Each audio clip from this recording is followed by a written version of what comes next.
ಆತ್ಮೀಯ ಮಾಧ್ಯಮದ ಸ್ನೇಹಿತರೆ,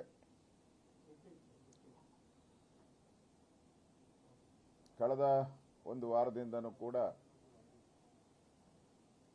ಕರ್ನಾಟಕದ ದಲಿತರ ವಾಲ್ಮೀಕಿ ನಿಗಮದ 187 ಕೋಟಿ ಹಣವನ್ನು ಖಜಾನೆಯಿಂದ ಲೂಟಿ ಮಾಡಿ ಇದನ್ನು ಕಾಂಗ್ರೆಸ್ ಪಾರ್ಟಿಯ ಚುನಾವಣೆಗೆ, ಕರ್ನಾಟಕ ಮತ್ತು ತೆಲಂಗಾಣ ಚುನಾವಣೆಗೆ ಬಳಸಿರುವಂಥದ್ದು ಜಗಜ್ಜಾಹಿರಾತ ವಿತ್ ದಾಖಲೆಗಳನ್ನು ನಾನು ಬಿಡುಗಡೆ ಮಾಡಿದ್ದೀನಿ. ಮೊನ್ನೆನೂ ಕೂಡ ನಾನು ದಾಖಲೆಗಳನ್ನು ಬಿಡುಗಡೆ ಮಾಡಿದ್ದೀನಿ. ಅದರ ಬಗ್ಗೆ ಇಷ್ಟಿದ್ರೂ ಕೂಡ ನಮ್ಮ ವಿರುದ್ಧ ಪ್ರತಿಭಟನೆ ಮಾಡ್ತಾರೆ ಹೊರತು ಕಾಂಗ್ರೆಸ್ ಅವರು ನಮ್ಮ ಪ್ರತಿಭಟನೆಗೆ ಹೆದರಿ ಅವರು ಪ್ರತಿಭಟನೆಗೆ ರೂಲಿಂಗ್ ಪಾರ್ಟಿ ಆದಂಥವರು ಪ್ರತಿಭಟನೆಗೆ ಇಳಿತಾ ಇದ್ದಾರೆ ಅಂತ ಹೇಳಿದ್ರೆ ಈ ಸತ್ಯಾಸತ್ಯತೆಯನ್ನು ಮುಚ್ಚಿಡಬೇಕು ಅನ್ನೋ ದೃಷ್ಟಿಯಿಂದ ಅವರು ಪ್ರತಿಭಟನೆ ಮಾಡ್ತಾ ಇರೋದು. ಸತ್ಯ ಇಲ್ಲ ಅಂದಿದ್ರೆ ಅವ್ರು ಬೀದಿಗೆ ಬರೋ ಅವಶ್ಯಕತೆನೇ ಇರಲಿಲ್ಲ. ಜನನೇ ತೀರ್ಮಾನ ಮಾಡ್ತಾ ಇದ್ರು, ಇದು ಸತ್ಯ ಇಲ್ಲಪ್ಪ ಅಂತೇಳಿ.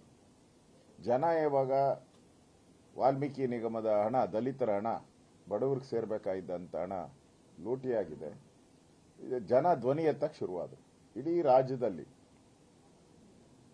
ನಮ್ಮ ಬಿಜೆಪಿ ಕಾರ್ಯಕರ್ತರು ಎಲ್ಲ ಜಿಲ್ಲೆಗಳಲ್ಲೂ ಹೋರಾಟ ಮಾಡ್ತಾ ಇದ್ದಾರೆ. ಜಿಲ್ಲಾ ಕೇಂದ್ರಗಳಲ್ಲಿ ಒಂದು ವಾರದಿಂದ ಹಗಲು ರಾತ್ರಿ ಧರಣಿನೂ ಕೂಡ ಮಾಡ್ತಾ ಇದ್ದಾರೆ. ಇದರ ಪ್ರತಿಫಲವಾಗಿ ಇವತ್ತು ಸರ್ಕಾರ ಒಂದು ರೀತಿ ಇಕ್ಕಟ್ಟಿನ ಪರಿಸ್ಥಿತಿಯಲ್ಲಿದೆ.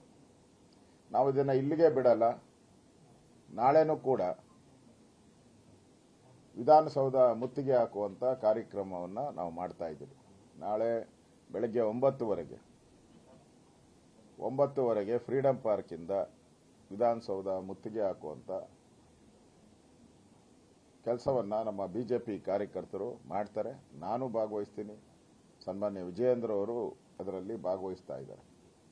ನಾಳೆ 9:00ವರೆಗೆ ಪ್ರತಿಭಟನೆ ಫ್ರೀಡಂ ಪಾರ್ಕಿಂದ ಶುರು ಆಗ್ತದೆ. ಸರ್ಕಾರಕ್ಕೆ ಬಿಸಿ ಮುಟ್ಟಿಸುವಂತ ದೃಷ್ಟಿಯಿಂದ ಮುಂದುವರಿಯುತ್ತೆ.